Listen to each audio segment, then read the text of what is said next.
मेरे कोई अपनों ने मुझे छत से फेंकने की कोशिश की। उसने कहा कि तू अगर जिएगी तो सड़-सड़ के जिएगी, इससे अच्छा तू मर जा। चोर बोलते थे वो खाना चोरी करता था और वो इस दुनिया का सबसे समझदार बच्चा था। एक बार 8 साल पहले एक 2 साल की बच्ची ने एक बच्चे को जन्म दिया। आपको रब यही मिलेंगे, ऊपर नहीं मिलेगा, यही घरों में, इन्हीं बच्चों में। नमस्कार, मैं डॉक्टर मेहक बंसल, मैं बच्चों की डॉक्टर हूँ और आईसीयू स्पेशलिस्ट। बच्चों से मुझे बहुत ज़्यादा प्यार था तो लगता था कि बच्चों का डॉक्टर बन जाऊंगी। 17 साल की उम्र में मेरी एडमिशन हुई बंगलोर में।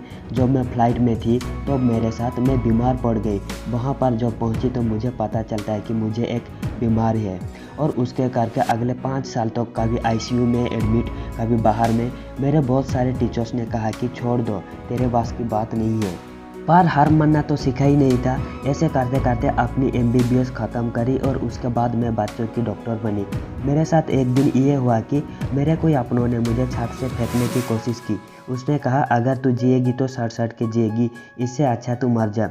ऐसे तैसे करके मैं बची। मेरे खुद के बहन के फादर ने मुझे बचाया, जिनका मेरे साथ कोई रिलेशन ही नहीं था। वहाँ से निकलकर मैंने आईसीयू स्पेशलाइजेशन करी दिल्ली से और लंदन से, जहाँ पर मैं बहुत सीरियस बच्चे को देखती हूँ, जिसमें बच्चे कई बार वेंटिलेटर में होती है, कई बार डायलिसिस चलती होती है, किसका किडनी फेल होती है, लिवर फेल होती है, हार्ट की कोई दिक्कत होती है। तो मैंने देखा एक बेटी जहाँ पर चींटियों ने खा रहे थे, उसे डस्टबिन में फेंका हुआ देखा। वो बच्ची इतनी प्यारी थी, जब मैंने नज़र दौड़ाई तो इतने सारे बच्चे मिले। किसी को माँ बाप ने छोड़ा, किसी को झाड़ियों में मिली, कोई टॉयलेट में मिली, कोई डस्टबिन में मिली। सारी गुड़िया जब मैंने देखा कि कोई बच्चे रोते नहीं वहाँ पर, मैंने उनसे पूछा कि ये बच्चे क्यों रोते नहीं, तो उसने बोला ये बच्चे बहुत समझदार हैं, रोते नहीं, यह रब का रूप है, यह तब रोती है जब इनको भूख लगती है या सुसु करनी होती है।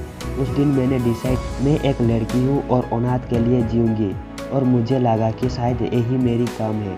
एक दिन ऐसा हुआ कि एक फ़ोन कॉल आया, डॉक्टर मेहक एक बच्चा पार्क में फेंका हुआ है, उसको चोट लगी है। मैं फटाफट सिविल अस्पताल में गई, मैंने बच्चे को उठाया, उसको अस्पताल में एडमिट कराया तो पता चला कि उसके माँ बाप मर चुके हैं। उसके मास्टर ने उसको ईंटों से, सिगरेट से, कैंडल से जला कर उसको ये हाल किया। बच्चे को पोलियो था, बच्ची चल नहीं सकता था तो सिर्फ रोटी मांगता था, जिसके लिए उनको मार पड़ती थी। उस बच्ची का पैर इतना ख़राब हो गया था कि ऐसा लगता था कि पैर काटना पड़ेगा और उसको मैंने अपना अस्पताल में शिफ्ट किया। बाय गॉड ग्रेस उसका 2-3 सर्जरी के बाद पैर ठीक हुआ, काटना नहीं पड़ा। बच्चा ठीक ठाक होकर अनाथ आश्रम गया। मेरा एक भाई था, जब हम उनका घर ढूंढने की कोशिश करी तो लोगों ने बोला ये तो चोर है, इसको कहाँ से आप लोग लेने आए। मैं हर रोज़ 200 रुपया दिया करती थी मेरे भाई को, मैं तेरे साथ दिन भर नहीं रह सकता, मुझे आईसीयू में जाना है, तो तू इस पैसा से खाना ले आना। जब इन बच्चों को वापस अनाथ आश्रम भेजा जा रहा था तो 150 रुपया मुझे एक बेटी ने वापस किया।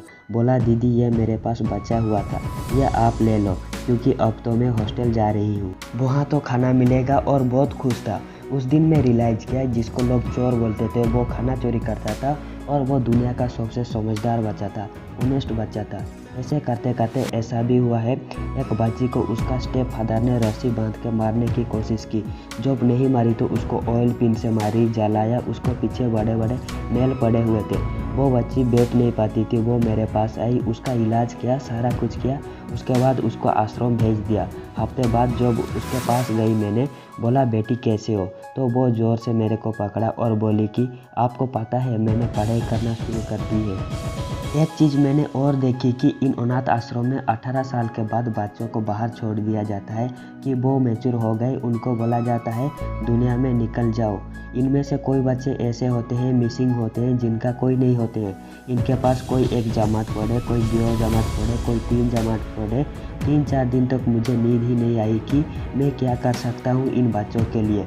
सिर्फ एनजीओ से मिलकर, भारत विकास परिषद से मिलकर मैंने इन बच्चों के लिए वर्कशॉप शुरू कर दी। मेरा एक ही मकसद है, इसमें से कोई भी बच्चा कुछ भी सीख जाए, जैसे बाहर निकले तो एक इंडिपेंडेंट ज़िंदगी जी सके, एक अपनी रेस्पेक्टेबल ज़िंदगी जी सके, सिर उठाकर दुनिया में खड़े हो सके, चाहे वो पीछे कोई हो या नहीं। 8 साल पहले एक मॉड्यूल बनाया, मॉड्यूल बनाकर इसमें बच्चे को अच्छा चुना, बुरा चुना, good touch, bad touch, self awareness programme सिखाते थे। एक बार 8 साल पहले एक 10 साल की लड़की ने एक बच्चे को जन्म दिया तो मीडिया ने आकर पूछा, मैडम ये कैसे हो गया, बच्चे ने कैसे जन्म दे दिया। उस दिन मैंने कहा कि बच्चों को पता ही नहीं होता है कि उनके साथ क्या हो रहा है। हम बच्चे को सिखाते हैं कि चाइल्ड एब्यूज क्या होता है, अपना बचाव कैसे किया जाता है। मुझे लगता है कि हर लड़के को अपना बचाव करना चाहिए।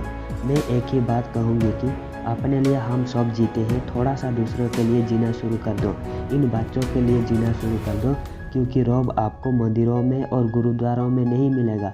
आपको रौब यही मिलेगा, ऊपर नहीं मिलेगा, यहीं पर मिलेगा, इन्हीं घरों में मिलेगा, इन्हीं बच्चों में। अगर आप इनके लिए काम करते हो, कुछ भी थोड़ा सा भी करते हो, तो जो खुशी आपको मिलेगी वो किसी से कंपेरेबल नहीं कर सकते हो। मैं एक औरत हूँ, ऐसे ज़िंदगी लीड करना चाहती हूँ और मैं करूँगी भी। जिसको कहते हैं कब्र पर सिर उठाकर खड़ी है ज़िंदगी, ऐसे ही मरना है।